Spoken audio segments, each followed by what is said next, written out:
¿Qué tal? Muy buenas noches, soy Genaro Lozano, les saludo desde Washington, D.C. y esto es Punto y Contrapunto ya de jueves. La decisión sobre quién será el próximo presidente de Estados Unidos ya fue tomada en las urnas, aunque conocer el resultado sigue en vilo. Pero además de la Casa Blanca, otros temas también estuvieron en la decisión y en esta elección estadounidense, tales como el consumo de la marihuana y otras sustancias. ¿Cómo va el paradigma prohibicionista en Estados Unidos? Y precisamente el resultado de la elección presidencial sigue oficialmente en vilo debido al recuento de votos en estados como Nevada, Georgia, Pensilvania y Arizona.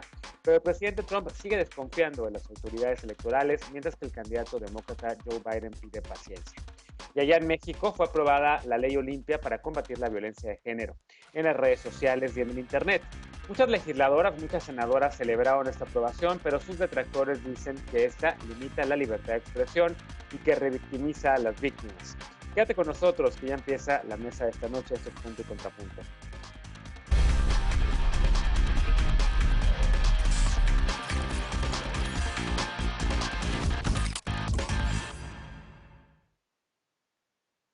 59% de los adultos estadounidenses cree que el consumo recreativo y medicinal de la marihuana en Estados Unidos debe ser legal, según datos del Pew Research Center.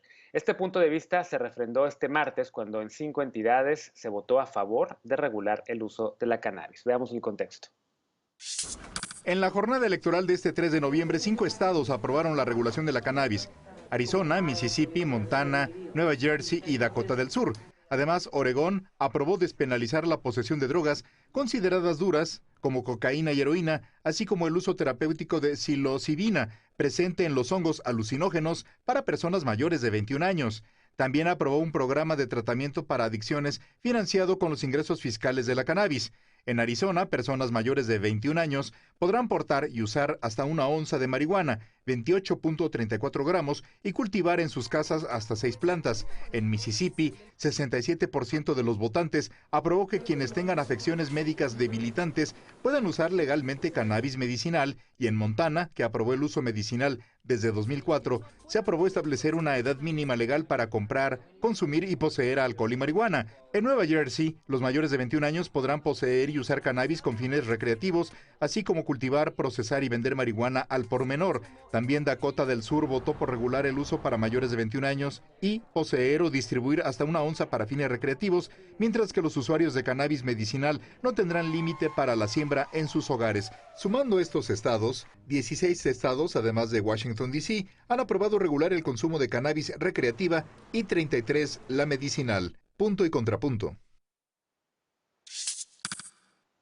Noche de jueves y como cada martes y jueves está con nosotros hoy Estefanía Veloz, feminista y activista y militante de la 4T de Morena. ¿Cómo estás, querida Estefanía?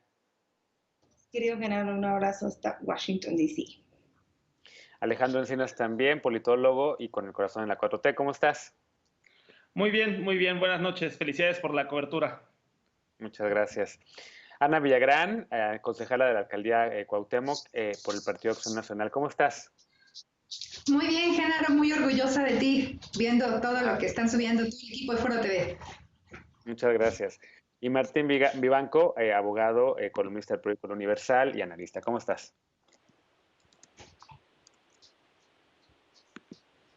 No estoy escuchando a Martín, pero ahorita tal vez. Ahí está la ya. Ahora sí, ¿cómo estás? No te oíamos. Uno de los aplausos. Ya me imagino que estás cansado. Bastante. Mis ojos están así como cerraditos de esto. No por consumo lúdico de marihuana, sino por cansancio. Tema del que vamos a hablar en esta ocasión, en efecto. Me quedo contigo, Martín. El paradigma prohibicionista está cayendo. En esta decisión de los electores no nada más estaba en juego el tema de la Casa Blanca, el tema del Congreso, sino que a nivel local, en varios estados también se decide en temas como la marihuana, incluso el uso de la psilocibina, de los hongos recreativos y de casi todas las drogas en Oregon, por ejemplo. ¿Qué ves en estas decisiones que tomaron los estadounidenses y cómo puede afectar, digamos, también la relación bilateral? Es una decisión positiva para los estadounidenses, pero pues sí, lo que hemos dicho muchas veces en este programa y hay que volverlo a enfatizar es la hipocresía de la política de drogas que tiene Estados Unidos en el mundo y sobre todo en este hemisferio y en específico con México, ¿no? México sigue poniendo los muertos en una guerra sin sentido, mientras que en el país que más se consume, que es Estados Unidos, se opta por el camino ya de la legalización, ya son 30 estados con cannabis, 16 con cannabis no medicinal, y ya entraron en otra etapa, ¿no? Ya se están legalizando otro tipo de drogas que tienen ahí, obviamente, otro tipo de detalles regulatorios, pero aquí nos seguimos matando por su siembra y comercialización, porque ni siquiera el uso no medicinal ha sido legalizado, el Congreso no ha emitido la ley. Y hace poco también México Unido contra la Delincuencia interpuso 2 amparos que llegaron a la Corte. Ante la negativa que iba a decir de la Corte, se desistieron, pero pues los argumentos yo creo que son pues contundentes a favor de la legalización ya de otro tipo de drogas. El de México Unido contra la Delincuencia, Elisa lo podrá decir mejor, era de la cocaína en específico, y básicamente decían: consumo no es sinónimo de adicción, no hay causalidad entre el consumo y la comisión de delitos, no se debe de criminalizar a los consumidores, y otra serie de argumentos que están entendiendo mucho mejor los estados de la Unión Americana que en México. Aquí seguimos con el paradigma prohibicionista, aquí tenemos pues, el narcotráfico, todo lo que da, y no sé qué más se necesita para una guerra estúpida. En efecto, bien mencionas el tema de los amparos que por cierto tú también promueves, y gracias por el mío, porque en efecto muchas personas estamos desde hace años diciendo que el paradigma prohibicionista no funciona, Ana, pero muchos de los gobernantes y muchos de los políticos que han seguido ese paradigma prohibicionista que el gobierno de Estados Unidos ha impuesto en la región, básicamente pues siguen defendiendo que hay que prohibir todas las drogas, que hay que erradicar el clan marihuana, que hay que utilizar a las Fuerzas Armadas en ese sentido. ¿Cómo ves con lo que está pasando en Estados Unidos?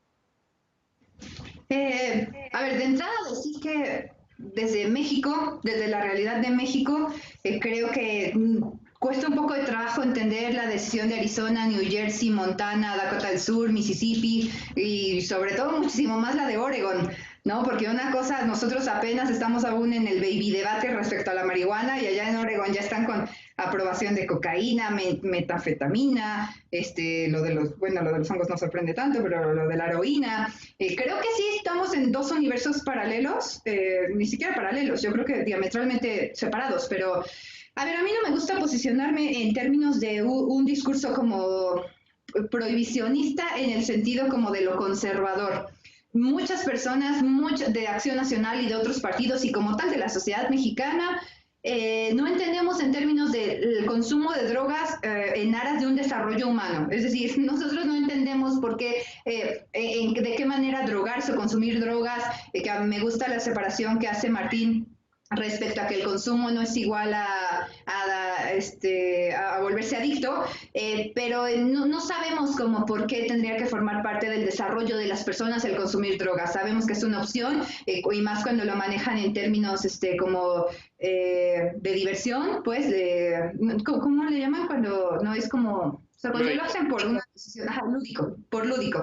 Sin embargo, si ustedes nos dijeran que el consumir drogas fortalece la economía, vuelve las sociedades más seguras, entonces quizá muchos sí entenderíamos en términos del debate de que para allá tendría que ir. En términos medicinales, ahí creo que cualquier sustancia que altere el organismo, pero que vaya en pro de alcanzar una mejor condición médica, creo que no tiene que cuestionarse, aunque sé que muchas personas hasta en mi propio partido lo hacen, pero creo que ahí sí tenemos que dejar ya, o sea, ya es un pasado, o es un debate del pasado, pero en términos de la realidad actual, a menos que realmente nos demuestre que tiene un beneficio en términos de desarrollo social, muchas personas vamos a seguir en contra de la despenalización. Aplaudo en estos estados el ejercicio, que se le consulte a los votantes qué están pensando respecto a temas, porque esa clase de consultas sí se tienen que realizar, no aquí como en México, que están viendo si se aplica o no la ley, ¿no? Allá están viendo esta clase de ejercicios en estos estados para ver qué están pensando los votantes y para que los futuros congresistas que fueron elegidos en esta elección pues decidan cuáles van a ser las posturas que toman en este tema, en la decisión del pueblo como tal, de los y las estadounidenses, ¿no?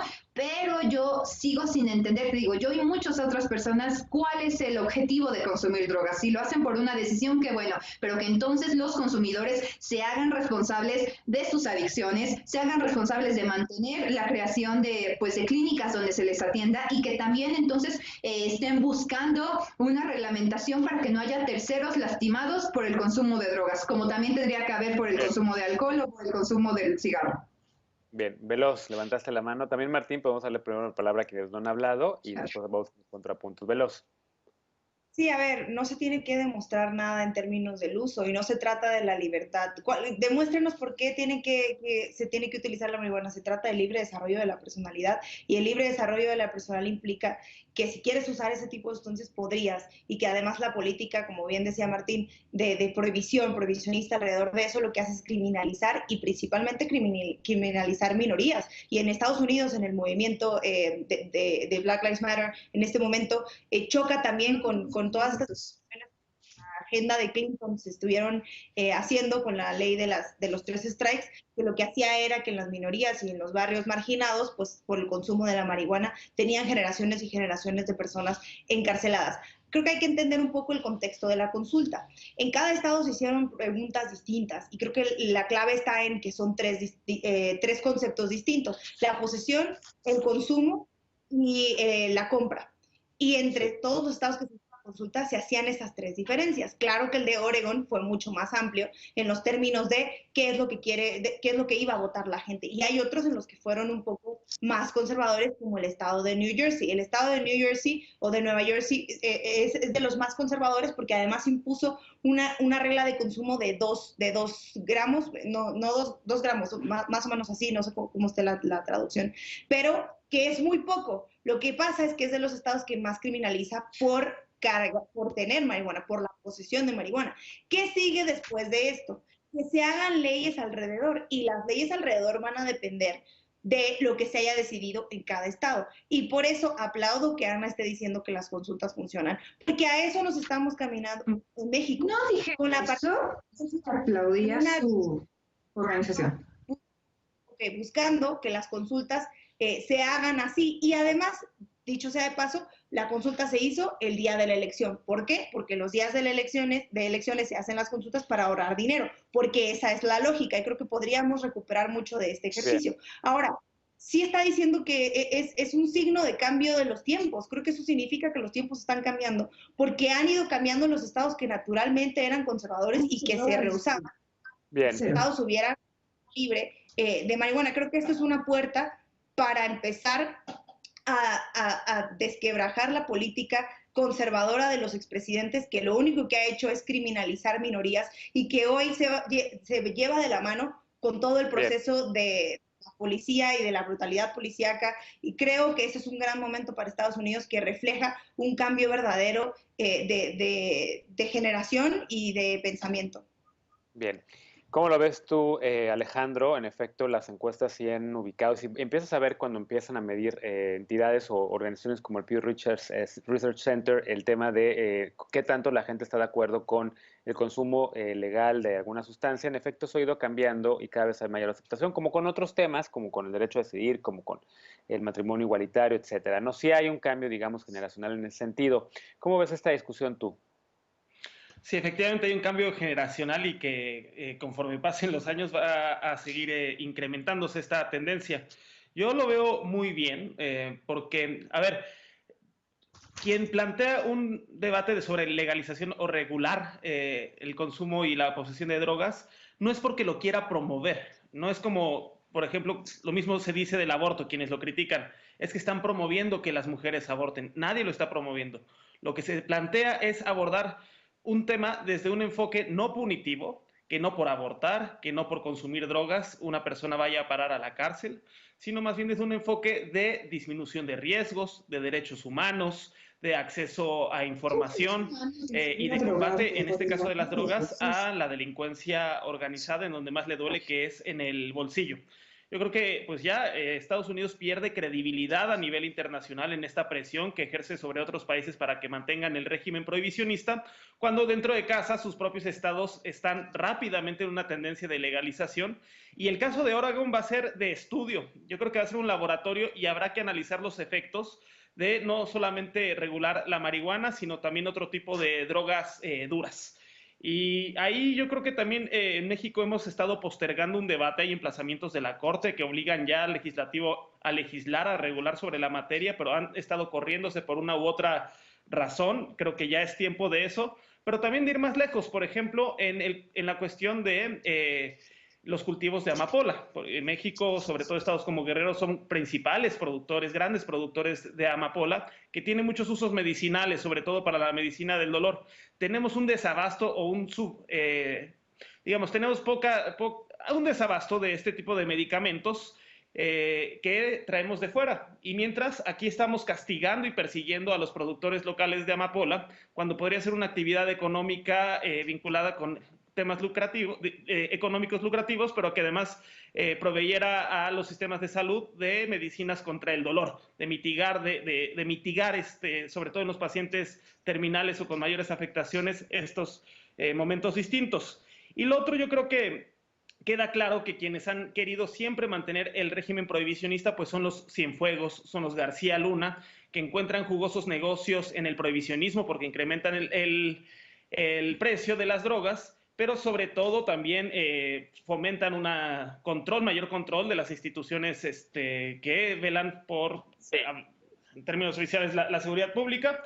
Y lo otro es, hay que sacarlos del control del mercado negro. Y esto mejor que sea el Estado y que la Hacienda registre ingresos fiscales. Y la preocupación de Ana, que se abran clínicas. Bueno, efectivamente se pueden gravar muy alto este tipo de sustancias, y de modo que estos impuestos también podrían ir etiquetados para medidas de desarrollo de infraestructura de salud o de mayor capacidad de servicio. Bien. A ver, y coincido en parte contigo también que este es un negocio, digamos, que a muchos, sobre todo en la industria armamentística, que no nada más es mexicana, sino también especialmente la estadounidense y a las Fuerzas Armadas de Estados Unidos, les conviene, que han querido imponer, digamos, o que han impuesto desde la década de los 70 en todo el hemisferio. Pero Martín tenía también, creo que un contrapunto, no sé si al comentario de Ana, ¿verdad, Martín?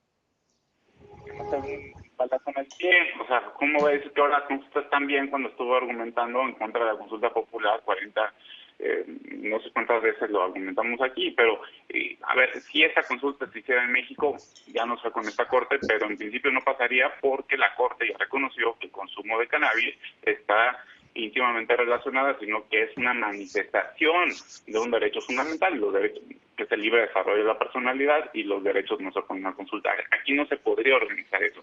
¿Cuál es la diferencia con Estados Unidos, que allá lo están viendo como una cuestión de política pública, derivado de todo lo que hizo lo que también es cierto? O sea, no nada más se está legalizando por legalizar. Lo que hacen es ver un problema integral y dicen, bueno, a ver, ¿cuál es el costo-beneficio? ¿Cuáles son los tratamientos? ¿Cuánto me cuesta a mí tenerlo prohibido y que tener un mercado negro enorme y que se me esté muriendo la gente? La calidad de las drogas, o sea, conviene que el Estado entre o no. Es un debate muy complejo y muy integral, que aquí, o sea, estamos en pañales, insisto. Allá ya lo están dando, pero seguimos poniendo los muertos. Y claro que está, obviamente, relacionado con pues lo que yo quiera hacer como ser humano con mi propio cuerpo, ¿no? Y eso es una cuestión de libertad, punto, ¿no? Claro. Yo creo que Ana y su partido no lo entienden, así por eso están en contra del derecho a decidir, pero es, ¿qué hago yo? ¿Qué me meto yo? Ahora, si perjudico a un tercero, ahí se debe meter el Estado. Eso es lo que está haciendo.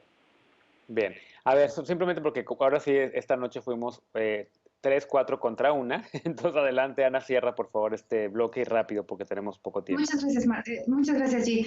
Sí, a ver, lo que Martín no entiende, que afirma que mi partido y yo no entendemos, es que así como ahora hay mucha gente que muere por alcohólicos que conducen coches, mañana con la legalización de las drogas podría haber muchas personas que mueren porque un cocainómano, alguien con heroína o alguien que se le fue el viaje con mucha marihuana, que yo estoy, o sea, yo sé que ustedes lo ven bien, pues, mueren. O sea, si esto no solo es la legalización, es el control, la aceptación, porque nada más y nada menos, el primero que ha dicho que en México no va a pasar el tema de las drogas ha sido el presidente. Ha dicho él en las mañaneras varias veces que solo hay una campaña permanente a nivel federal y es la de la lucha contra las drogas. López Obrador lo ha dicho así textualmente en las mañaneras. Entonces, respecto a lo de las consultas, yo estoy a favor de una consulta bien organizada, que cumpla la ley, y estoy en contra de la consulta del presidente por el uso electoral y no legal que le está dando López Obrador a esto. No es contra las consultas, es contra la consulta de AMLO. Bueno, lamentablemente, si quieren, podemos extender en otra ocasión este bloque o este tema para seguir discutiendo el tema del consumo de drogas y la regulación del mercado, pero yo te invito a que te informes en páginas como Lugo y las drogas o páginas de Naciones Unidas sobre el consumo responsable de este tipo de sustancias. Hacemos una pausa y al regresar vamos a hablar de otros temas porque aquí en Estados Unidos sigue en vilo todavía la elección presidencial. Vamos a hablar sobre cómo están los resultados y qué piensan las y los panelistas de quién se va a quedar al final con la Casa Blanca. No te vayas, volvemos a Punto y Contrapunto.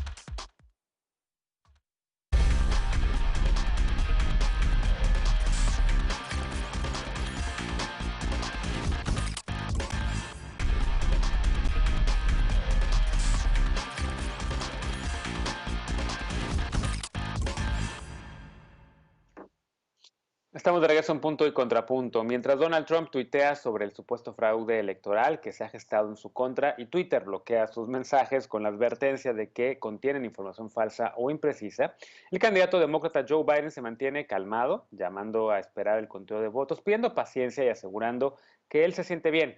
¿Cuáles son los 4 estados clave para declarar el triunfo? ¿Qué medidas está tomando Trump? Veamos el contexto.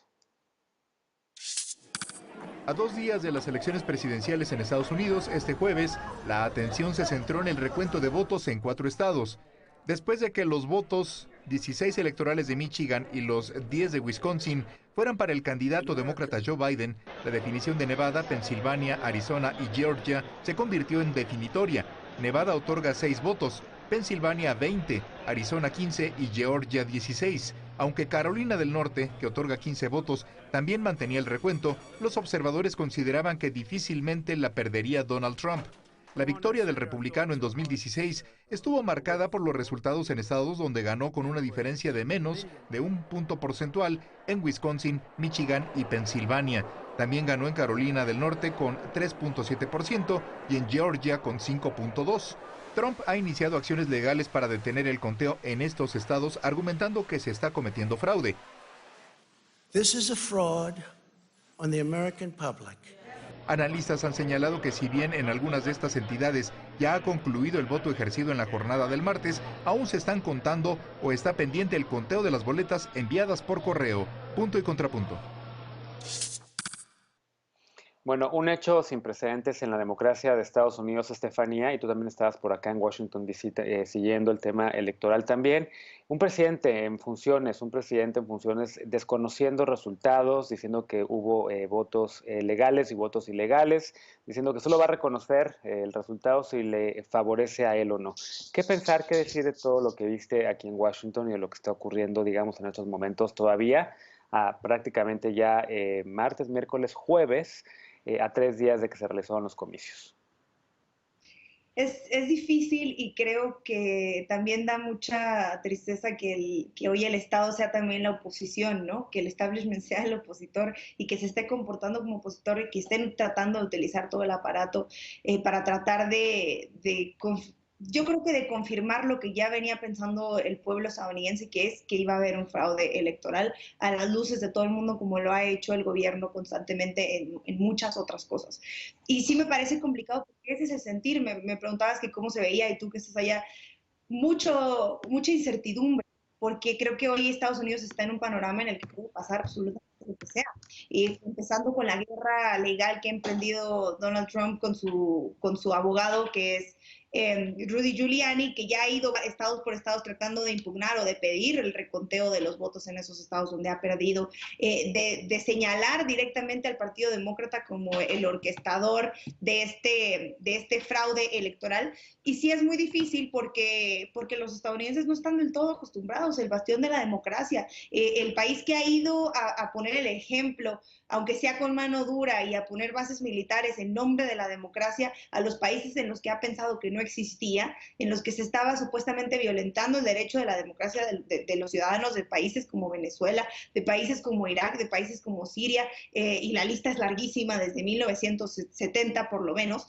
Y es triste porque creo que hoy le están dando el ejemplo al mundo de que flaquean, y que está muy, muy complicado, porque hoy creo que ya se dieron cuenta que el sistema electoral que tiene no funciona, que el sistema electoral que tiene no tiene checks and balances, que el sistema electoral que tiene no representa la voluntad del pueblo, y que hoy quien llegue, si llega Biden, lo primero que tendría que hacer es echar para abajo todo el sistema del colegio electoral que hoy vimos que no funciona, que no sirve, que va dejando son vacíos y que permite que pasen estas cosas. Ahora, yéndonos muy lejos, después del conteo de los estados, después de los votos en el colegio electoral, que no se han alcanzado los 270 todavía, la opción sería, si da el margen para llegar a la Suprema Corte, con un contexto distinto que el 2000, pero que puede pasar, ¿cómo va a actuar la Suprema Corte, teniendo hoy una Suprema Corte del lado del presidente?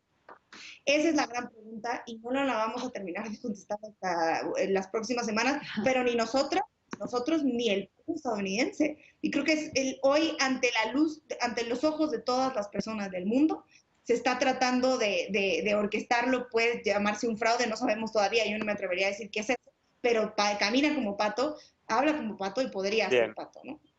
¿Qué pasa? No entiendo qué está haciendo. ¿Cómo lo ves, Alejandro? ¿Cómo ves este tema? En efecto, dice a Villagrán, Ana, que no entiende lo que está haciendo. Creo que se refiere al presidente Trump, que no entiende lo que está haciendo con su estrategia legal. Pero incluso dio un mensaje el presidente Trump hace algunas horas, hoy este día, y hablaba justo sobre esta diferencia entre votos legales e ilegales, y que iba a llegar hasta la Suprema Corte. Varios expertos legales y constitucionales acá en Estados Unidos ya han dicho que Trump no tiene ese poder, que tiene que primero recorrer todo un camino desde las cortes menores y de distrito y estatales hasta llegar a la Suprema Corte, que por lo tanto su campaña o su llegada, su permanencia en la Casa Blanca se ve muy cuesta arriba. Se ve cuesta arriba, pero todavía existen escenarios en los que puede ganar, aunque hay muchos más escenarios o combinaciones a favor de Biden, también no hay que descartarlo.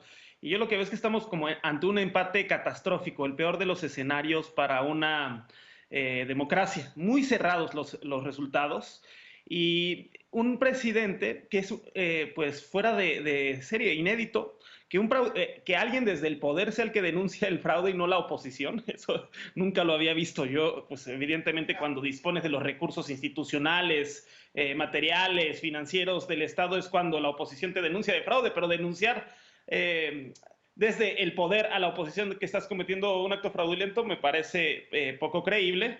Y lo mismo este reclamo de que no se cuenten todos los votos. Es una regla de oro de las democracias. Todos los votos cuentan y cuentan lo mismo. Y lamentablemente por un sistema arcaico, un sistema electoral arcaico heredado de 1787, esta regla de oro de en democracia se gana o se pierde por un voto no se cumple. Ya con los resultados preliminares, Biden tendría más de 3 millones de votos de diferencia, y sin embargo no hay certidumbre de que él vaya a ser el próximo presidente, porque lo que se mide aquí son los colegios electorales, los votos por cada estado. Y así se da la situación que, o sea, podría suceder que un presidente fuera electo con el 23% de los votos populares. Luego también es un desastre el tipo de administración. No hay criterios nacionales estandarizados o una autoridad electoral nacional realmente con competencias más allá de fijar directrices. No existe, por ejemplo, una experiencia uniforme cuando un estadounidense va a votar a las casillas. Cada uno tiene una boleta distinta. No hay una credencial electoral uniforme. En algunos estados las credenciales tienen costos, lo cual es altamente discriminatorio con las personas de menores ingresos. Y yo diría que aquí, pues así como Estados Unidos es muy bueno haciendo cooperaciones técnicas en temas como reformas del poder judicial, reformas a los sistemas de penales, sí tendrían que recibir una cooperación técnica sobre el modelo electoral, que es a todas luces el peor del mundo y que ya no corresponde con las realidades actuales. También hay que decir que, aunque tú comentabas que es un largo camino judicial, hay que comentar que a inicios del siglo XXI, en la contienda entre Al Gore y George Bush, fue la Suprema Corte quien tomó la decisión final de darle la presidencia a George Bush, y que ahorita Donald Trump tiene una amplia mayoría conservadora en la Suprema Corte, así que esto podría ir incluso para largo y pues en detrimento de la certidumbre y de la estabilidad política de Estados Unidos, y por lo tanto pues esto podría tener efectos internacionales. Claro, a ver, como Ana dice que no entiende qué está haciendo, vamos a preguntarle al abogado que nos explique qué es lo que está tratando de hacer Donald Trump con la Suprema Corte y si está nada más blofeando o si en efecto tiene alguna posibilidad de que la Suprema Corte atraiga sus demandas en los estados de Georgia, Pensilvania y Wisconsin. No, le preguntamos a Martín que nos explique primero, porque me pusieron en la pantalla. Adelante, Martín. Los litigios, tienes razón, o sea, es todo un camino, ¿no? Primero empiezas al nivel más bajo, literal, tiene dos presupuestos, tiene que ser muy reñida la contienda, o sea, tiene que ser el margen muy estrecho entre los dos en estados claves. Eso pasó en el 2000, eso se tendría que replicar. Y no empiezas en la corte, empiezas en los tribunales más inferiores, se va escalando conforme se vaya impugnando y puede llegar a la Corte Suprema, pero la Corte Suprema es la última instancia. Pero además, hoy leí un artículo muy interesante que pues dice lo obvio, decía, pues necesitas tener pruebas, necesitas tener argumentos, y los argumentos que hemos escuchado de la boca de Trump hace unas horas, pero también dicen de los abogados, no son argumentos, o sea, no cuentes todos los votos, lo que decía Alejandro es preciso, pues tienes que contar absolutamente todos los votos, o quisieron eliminar la posibilidad de que después de las elecciones se siguieran contando los votos que se enviaron por correo, pues también les dijeron que no. Ahorita ya hay muchísimos litigios en puerta, muchísimos los ha perdido Trump, y obviamente pues va a seguir con todo esto, va a ser muy, muy, muy sinuoso todo de aquí al 20 de enero, puede llegar a la corte, sí puede llegar, ¿no? Puede llegar, sí, tiene facultad, medio de atracción, etcétera, pero es bastante complicado. A mí lo que se me hace es que esto le pone un peso enorme a Biden, porque si algo demostró esta elección es que los estadounidenses están minando el pacto democrático más esencial por dos cosas. Yo creo que están, muertos de miedo en el sentido de que no se sientan en control de su vida política. Estaba leyendo un artículo que decía que compraron más o menos 5 millones de armas en octubre. O sea, es literalmente un pueblo armado ante un proceso electoral. Y eso deviene de no sentirse en control. Y la otra es que no hay diálogo alguno. Es impresionante cómo yo cambié de CNN a Fox, y las palabras que proferían ahí tienen un significado totalmente distinto. Es el mismo sonido, pero no se hablan. Y esto ya no es polarización normal política, esto ya entra en la vida íntima, y yo creo que el signo más emblemático es que literalmente es un pueblo armado ante un proceso democrático que viola, ¿no? También lo que decía Alejandro, pues un principio que es cuenta todos los votos, y el segundo, una persona cuenta un voto, allá no. Entonces todo esto que le va a tocar a Biden pues es un paquete enorme, y ojalá pueda hacerlo con todo lo que los republicanos ganaron, y con que el trumpismo va a seguir vivo, porque el trumpismo no se va a ir cuando se vaya Trump de la Casa Blanca. Ana, ¿te quedó un poco más claro qué es lo que tú quisieras destacar de el momento que estamos viviendo ahorita en Estados Unidos, la antesala de conocer el resultado de si Trump se queda en la Casa Blanca todavía otros 4 años o de si llegan los demócratas? No, lo tengo clarísimo. La verdad es que estoy súper entrada en esto desde el lunes que empezaban las transmisiones y eso. Cuando yo decía que no me queda claro, es que no me quedaba claro qué estaba diciendo Estefanía. Porque Estefanía durante todos estos meses me parecía que estaba defendiendo a Biden, y de repente pues ahorita pareciera que está defendiendo pues igual mi compañero Alejandro a Trump. Y yo lo entiendo en términos de que esa es la línea de Morena, ¿no? En redes sociales acá en México leímos a muchos simpatizantes de Morena que estaban defendiendo la posibilidad de que Trump se quedara en el poder. Esa es la que me parece que fue la línea Morena, por eso yo de repente dije, no entiendo esto, lo que estaba escuchando. Pero en términos del proceso electoral, a mí se me ha hecho apasionante, Genaro. De entrada creo que ha sido muy complejo el tener que escoger para los votantes estadounidenses, entre un Trump pues acusado de estas pues denostaciones contra las mujeres y un Biden que en una campaña tan violenta en algún momento fue señalado como pedófilo. Al final no sabemos de las dos si son ciertas o no, pero entre los dos candidatos pues sí como un ambiente muy hostil, ¿no? Pero creo que de esta elección lo que nos queda es algo como inhóspito, algo que no se había visto, por ejemplo, de cubanos votando por Trump, para alejar el posible socialismo que Biden representaba para Estados Unidos, de población afroamericana votando por Trump, alejándose más como de esto lo escuché con varios analistas de allá de Estados Unidos, como de este discurso como racial donde se colocan como las víctimas, que por supuesto son víctimas, pero en términos en aras de un desarrollo económico como el que Trump venía trayendo a Estados Unidos antes del COVID. A mí me gusta mucho, yo no creo que podamos decir que todo el sistema falla solo porque tuvieron una mala elección. Yo creo que eso no lo hacen más que los líderes o los seguidores de un sistema populista. A mí me gusta mucho la libertad con la que los colegios electorales y con que los estados se han desenvuelto. Creo que sí es un sistema único en su mundo y creo, en el mundo, perdón. Bien. Y creo que esta elección nos lo ha dejado como muchísimo más claro. De hecho, hay quienes están diciendo que deberíamos aplicar acá los colegios electorales y a darle a Guanajuato 40 puntos. Claro, esto es una broma, ¿no? Por ejemplo, algo que he encontrado que se puede criticar es en términos de que hay estadounidenses que están diciendo que se dejen de contar los votos que llegaron tarde, pero a mí me parece que se tienen que contar el día en el que el voto fue enviado, no el día en el que se recibió en ese estado. Entonces, pues todo parece que Biden va a ganar y que los que decíamos que Trump se iba a quedar, pues nos equivocamos. Muy bien. A ver, creo que rapidísimo, veloz, porque nos tenemos que ir ya a una pausa y no me quiero colgar y dejarle poco tiempo al último bloque. Adelante.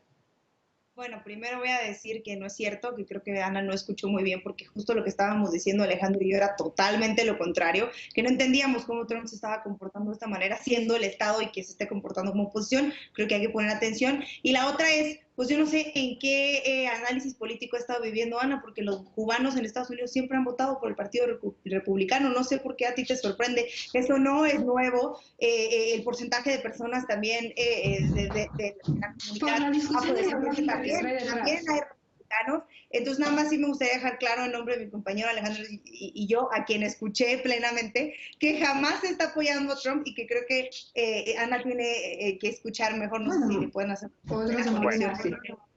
no sé si fue del internet, pero bueno, hay que poner atención. Nos tenemos que hacer una pausa y además, bueno, Veloz, en el caso de Veloz, tú eres una votante demócrata registrada, tienes doble nacionalidad. Pero bueno, hacemos una pausa y al regresar vamos a hablar sobre el último tema de la noche. Esta tarde el Senado de la República aprobó en el Pleno la llamada Ley Olimpia. La reforma, validada en la Cámara de Diputados en el 2019, establece que la violencia digital es una modalidad de violencia contra las mujeres. ¿Es buena o mala esta medida? Regresamos con este tema punto y contrapunto, no te vayas.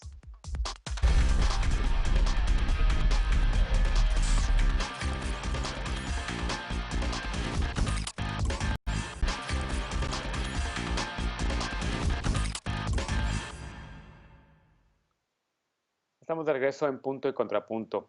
Como les mencionaba antes de irnos a la pausa, esta tarde el Senado de la República aprobó en el Pleno la llamada Ley Olimpia. Esta reforma, validada ya en la Cámara de Diputados y lo fue en 2019, establece que la violencia digital es una modalidad de violencia contra las mujeres, niñas y adolescentes. Esto es difusión en medios digitales de contenido íntimo sin consentimiento de las personas involucradas y el ciberacoso. Las reformas que contempla la Ley General de Acceso a las Mujeres a una Vida libre de Violencia y el Código Penal Federal establecen prisión y multas a quien ejerza esta forma de violencia. Además, jueces y ministerios públicos podrán ordenar de manera inmediata que empresas como Facebook o Twitter interrumpan, bloqueen, destruyan o eliminen tales archivos. La ley se llama así por Olimpia Coral Melo, quien cuando tenía 18 años grabó un video sexual que tiempo después su novio difundió e hizo viral. Para la Red en Defensa de los Derechos Digitales, las medidas aprobadas hoy en la Cámara Alta generan incertidumbre jurídica. Por ejemplo, no ofrecen garantías por la pérdida de evidencias ni acompañamiento a las víctimas y sí abren las puertas a la revictimización.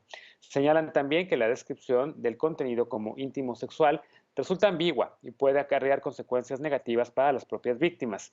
Además, las sanciones contemplan a los proveedores que alojan el contenido, pero no a otros proveedores que se dediquen a difundirlo. Un último punto que ha encendido las alarmas de especialistas en derechos digitales es que el dictamen contempla la violencia en los medios de comunicación, lo que habla el riesgo de que el mecanismo sea usado también para vulnerar de manera ilegítima el derecho a la libertad de expresión. Bueno, tema complicado, tema que les hemos estado dando seguimiento, Ana, y tema en el cual estoy seguro que tú y Estefanía tienen contrapuntos. Así que empiezo contigo. En ese sentido, yo estoy muy contenta y muy agradecida con las impulsoras de la Ley Olimpia. A mí me gusta muchísimo. Yo no comparto para nada pues ningún argumento donde puedan decir que limita la libertad de expresión o que es rediscriminatorio o que discrimina. No, absolutamente no, porque solamente una mujer que ha tenido miedo de que un exnovio, una expareja o un ex lo que quieras publique conversaciones, publique fotos, publique videos, o sea, es decir, solamente las personas, las que hemos sido sometidas a esa clase de violencia, entendemos la importancia de esta ley. A mí se me hace realmente un motivo de unión entre las mujeres políticas y como tal yo esperaría que de las mujeres mexicanas, para que sigamos impulsando estas medidas. No son medidas que gustan y francamente no nos importa que no les gusten, no son medidas que todos entiendan, francamente no nos importa que todos lo entiendan. Lo que importa es que los actores que tomen las decisiones entiendan el por qué tiene que existir esta clase de medidas. Aquí sí yo me pinto completamente de morado y digo, aquí lo que importa es que menos mujeres tengan miedo, que menos mujeres sean víctimas de violencia en cualquier espacio, pero si en este caso es en las redes, de verdad lo aplaudo, porque te digo, sí es muy común, hay niñas, adolescentes que se han suicidado después de que publican una foto, no sé, de ellas en ropa interior porque se las robaron de su celular, porque algún chamaquito se le hizo gracioso y hacen bullying. Es decir, cualquier cosa que evite que más mexicanas sufran esto, estoy completamente a favor. Entonces, esto también va de la mano con que recientemente, la semana pasada, el INE haya autorizado como 3 criterios que impiden que haya hombres candidatos, bueno, que aspiren a ser candidatos de algún cargo de elección popular, que no den pensión, que sean acosadores de mujeres o que tengan como en su historial público algún acto de violencia contra las mujeres. Entonces creo que por fin el país estamos avanzando con hechos, no solo con discurso y con manipulación política, tanto de la sociedad civil como de algunos partidos políticos, para que las mujeres tengamos cambios en nuestra vida cotidiana. Entonces yo aplaudo. Ahora, ya que se aprobó en el Senado, la ley Olimpia va a la Cámara de Diputados, que esperemos que sea aprobada por unanimidad y que de ahí ya los congresos locales lo apliquen en tiempo y en forma. Entonces yo bravo por esto y también bravo porque el INE haya aprobado este 3 de 3 en términos de luchar contra la violencia. Lo único que yo podría decirle al INE es que no se quede en un acto de buena fe, sino que una vez que cualquier votante o persona vaya y denuncie en el INE que hay un posible candidato de cualquier partido político que es violentador de mujeres, ejerza una investigación, que no se quede solo en un acto de una hojita que firmen los posibles candidatos, sino que el INE se ponga las pilas con las instancias pertinentes para que no haya ni un solo político mexicano que tenga un cargo público que haya violentado a una mujer. Entonces, bien por la ley Olimpia, bien por mis diputados y diputadas que lo apoyaron y también de todos los partidos, y pues adelante. Eso es lo que... Yo pensaba que tenías un contrapunto a eso, pero entonces, a ver, me imagino que Veloz y tú están muy en sintonía en este tema. ¿Alguno de los, Martín o Alejandro, tiene un contrapunto a lo de Ana o alguna acotación, digamos, a lo que, por ejemplo, menciona la organización R3D y las personas expertas en derechos digitales? Martín, a ver. Es un tema gravísimo y por supuesto estoy de acuerdo con Ana que hay que regularlo y algo se tiene que hacer, tiene que intervenir el Estado. Además, como en toda la vida, el diablo está en los detalles. ¿Cómo interviene? ¿De qué manera interviene? Porque si no, obviamente puede salir mucho más, pues ahora sí que va a afectar mucho más derechos. El problema, lo que dice la red de defensa de los derechos digitales, es que hay muchas ambigüedades, por ejemplo, ¿no? Y también imprecisiones. No se contempla la voluntad de las víctimas para poder ellas denunciar. ¿Qué es lo que pasa con esto? Puede ser tu víctima de, vaya la redundancia, de revictimización. Si esto es de oficio, entonces la autoridad va a empezar a investigar si a lo mejor tú no quieres que se sepa. Y ese es un derecho de las mujeres. No, ahorita Estefanía no me podrán decir, pero si yo no quiero decir absolutamente nada, o sea, el Estado no debe intervenir en eso, yo creo.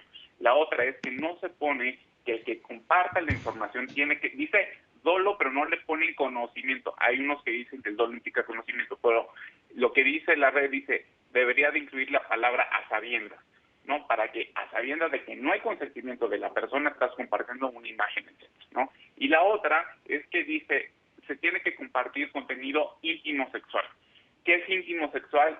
está bastante complicado, es un concepto amplio, y luego eso, interpretación en primera instancia se lo dejan al MP, que así como que de expertos en derechos humanos y en género no son. ¿Qué puede pasar? Una revictimización, ¿no? Van a llegar con la víctima y para saber que es íntimo sexual le empiezan a hacer preguntas que son impropias y la incomodan muchísimo y hacen que vuelvan a vivir el escenario. Eso es penal. Y la último punto es, yo no estoy tan de acuerdo en que se tipifique tanto. Creo que amerita delito sí, pero tiene que ser muy concreto porque para que entre el derecho penal tiene que ser el último recurso del Estado. Y en lo administrativo, porque también se regula en otra ley, lo que dicen es, a ver, le vas a dar el poder a un juez para decirle, quita el contenido a tu proveedor, quita el contenido de esto, sin que haya audiencia previa y puede traer censura. Eso es bien grave porque si hay un choque de derechos. Yo creo que obviamente el de las mujeres prevalece, pero no siempre es claro. El choque de derechos se da en el caso concreto. Entonces deberías de tener un poco más de instrumentos para poder navegar entre las dos cosas. Eso es lo que dicen y creo que no es descabellado. Claro. Veloz, ¿qué ves tú? Y sobre todo en las críticas, me interesa saber qué opinas tú también sobre las críticas que hacen organizaciones sobre los otros derechos que pueden estar vulnerados y que al final una muy buena intención y una necesaria intención de detener este tipo de violencia y este tipo de ciberacoso, pues que pueda terminar, digamos, mal porque violenta otros derechos. ¿Cómo lo ves?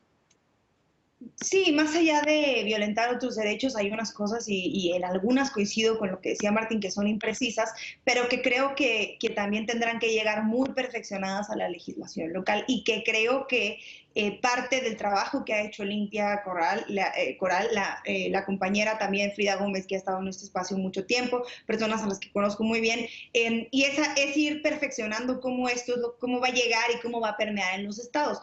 Yo diría tres cosas. La primera es, hoy decía Ana, felicidades a los legisladores panistas. Sí, Olimpia Coral y todo esto viene porque en el gobierno muy panista y conservador y mocho de Puebla le prohibieron llevar esto a un caso real, a que se le castigara a su victimario, a que se dejaran de difundir estas cosas, y fue víctima de revictimización de muchas personas en el gobierno de Puebla. Y así, quien puso el ejemplo de que la ley Olimpia iba fue la Ciudad de México. La Ciudad de México desde su naturaleza progresista, desde su naturaleza de izquierda, la Ciudad de México entendía que esto era necesario y otros estados no se adelantaron, al contrario. Yo recuerdo Guanajuato, Querétaro, estados panistas profundamente demonizando y diciendo que esto iba a abrir la puerta para la pornografía y que iba a abrir la puerta para que existiera la pedofilia y el aborto y todas estas cosas, y en ese mismo, hay que recordar que también la compañera Olimpia y su grupo fueron violentadas en Sonora. No es cierto que lo estén viendo como lo máximo, no es cierto que toda la gente lo esté aceptando como algo.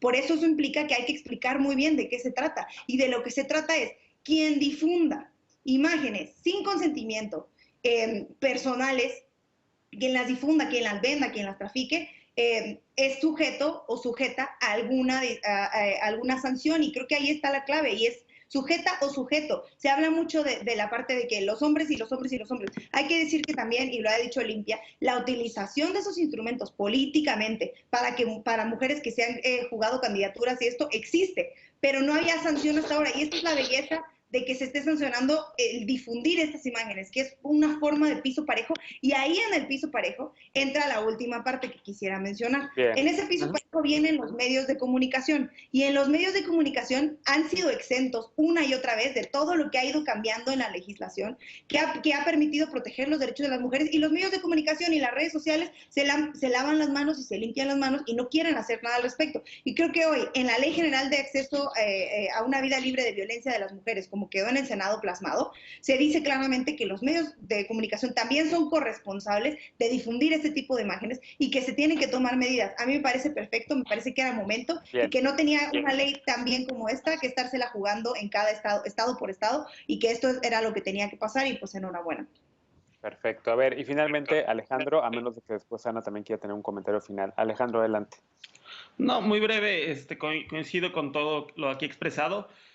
Yo coincido que también los medios de comunicación deben ser corresponsables. Hay revistas de chismes, de notas rosas, que parecen más editorialmente nota roja, que también contribuyen a difundir pues imágenes íntimas sin el consentimiento, evidentemente, y esto puede pues, terminar afectando, ¿no?, la integridad, la dignidad de las personas. Entonces, por supuesto que esto no puede prestarse a mecanismos de censura, pero sí tienen que regularse el papel de los medios de comunicación.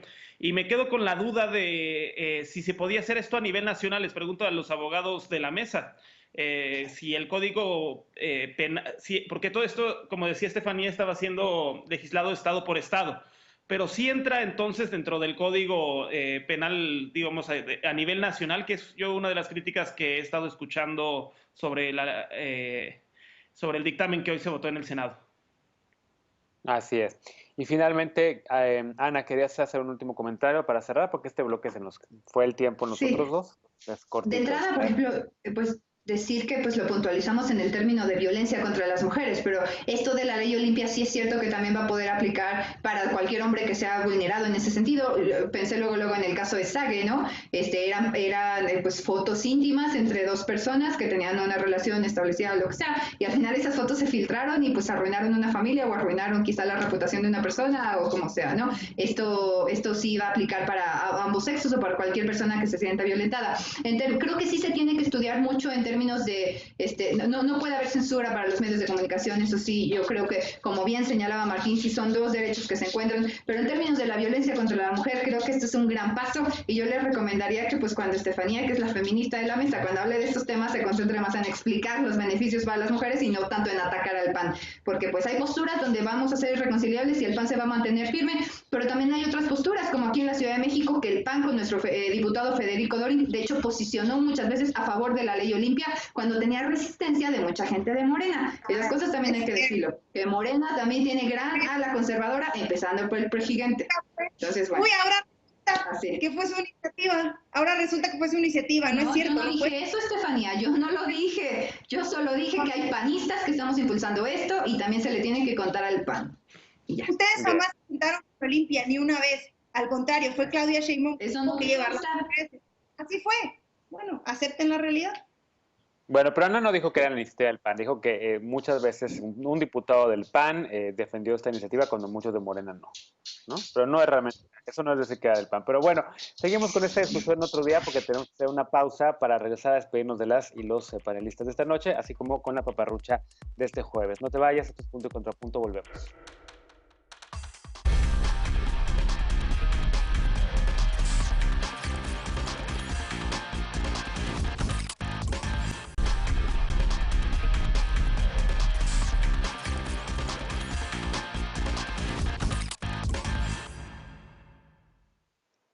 Estamos de regreso ya para despedirnos con la paparrucha de este jueves. Sin duda, el gobierno de Donald Trump ha significado un reto, un verdadero reto para el periodismo y para todo el mundo, pero principalmente para el periodismo porque con él se abrió la era de la información manipulada y de las fake news.